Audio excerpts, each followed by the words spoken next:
Nag-stop na akong magkaroon ng pake sa opinion ng iba. Nag-stop na akong intindihin yung kung ano mang sasabihin nila. Nag-stop na akong i-absorb lahat ng mga masasakit na salita na makakasira ng damdamin ko.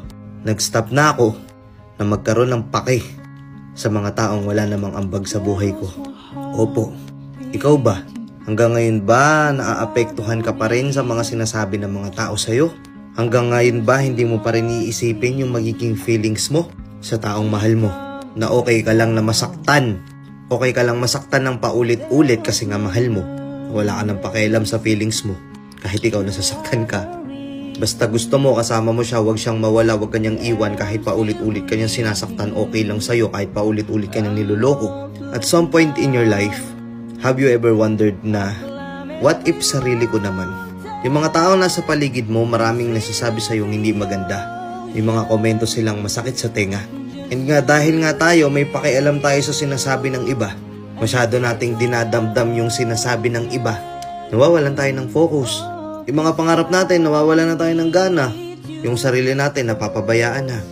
Oo, nag-stop na akong intindihin yung mga opinion nila. Nag-focus na lang ako sa sarili ko. This time sarili ko naman. This time aayusin ko naman yung kung ano yung gusto ko talagang simulan nung umpisa pa lang. Wala na akong pakialam. Bahala kayo kung anong gusto nyo sabihin sa akin. Ikaw to, di ba? Minsan ka naging mabuti sa kanila pero binaliwala nila yon. Minsan ka na rin naging ikaw yung laging umiintindi pero at the end of the day, wala naman talaga silang pakialam sa'yo. Okay lang ba sa'yo na araw-araw ganun? Kasi tingin ko para sa akin hindi. Oo, itong video na to hindi lang tutungkol sa love life. Sa mga kaibigan mo, sa mga kamag-anak mo, na pinipilit mong makasabay sa kanila. Ikaw yung umiintindi, ikaw yung lagi nag-a-adjust, pero ikaw pa rin yung laging nasasaktan. Nakakala mo tong mga taong to, gusto nila sila kumontrol ng buhay mo. Na kailangan laging opinion lang nila yung valid, pero yung opinion mo, wala silang pakialam.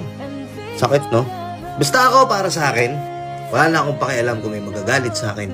Wala na akong pakialam kung may masasaktan sa mga sinasabi ko. Kasi masyado na rin akong nasasaktan sa mga naririnig ko. Kumbaga, total wala naman silang ambag sa buhay ko. Ano ba naman pakialam ko sa inyo? Sabihin nyo kung anong gusto nyo sabihin. I-down nyo ako kung gusto nyo akong i-down pero hindi na ako madadown.